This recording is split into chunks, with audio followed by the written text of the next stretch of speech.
ఒకప్పుడు ఒక పెద్ద అటవీ ప్రాంతంలో ఎన్నో జంతువులు కలిసి ఉండేవి. ఆ అడవి చాలా అందంగా ఉండేది. పచ్చని చెట్లు, జలజలమనే నదులు, పక్షుల గానాలు అన్నీ అద్భుతంగా కనిపించేవి. ఆ అడవిలో ఒక ఏనుగు, సింహం, జింక, నక్క, కోతి, తాబేలు ఇలా ఎన్నో జంతువులు ఉండేవి. వర్షం పడకపోవడం వల్ల చెట్లు ఎండిపోవడం మొదలయ్యాయి. నది నీరు కూడా తగ్గిపోయింది. అన్ని జంతువులు ఆందోళన చెందాయి. అప్పుడు నక్క ఒక ప్లాన్ చెప్పింది. మనం అందరం కలిసి కొత్త నది లేక సరస్సు వెతకుదాం. ఒక్కో జంతువు తన శక్తి, తన బుద్ధి ఉపయోగించి సహాయం చేయాలి. వేడి తట్టుకోలేక నక్క పడిపోయింది.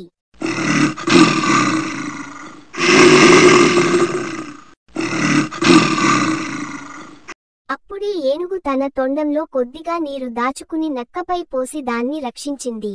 కొన్ని రోజులు నడిచాక ఒక పెద్ద పర్వతం వచ్చింది. నక్క చిన్న మార్గం చూపించింది. తాబేలు మాత్రం అందరికీ ఓర్పు చెప్పింది. చివరికి వారు ఒక కొత్త సరస్సు కనుగొన్నారు. ఆ సరస్సు చుట్టూ పచ్చదనం, చల్లటి గాలి వీస్తోంది.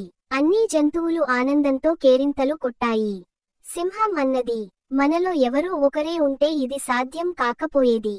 కానీ మనం అందరం కలిసికట్టుగా కష్టపడ్డాం. అందుకే విజయం సాధించాం. ప్రతివాడికి ప్రత్యేకమైన శక్తి ఉంటుంది.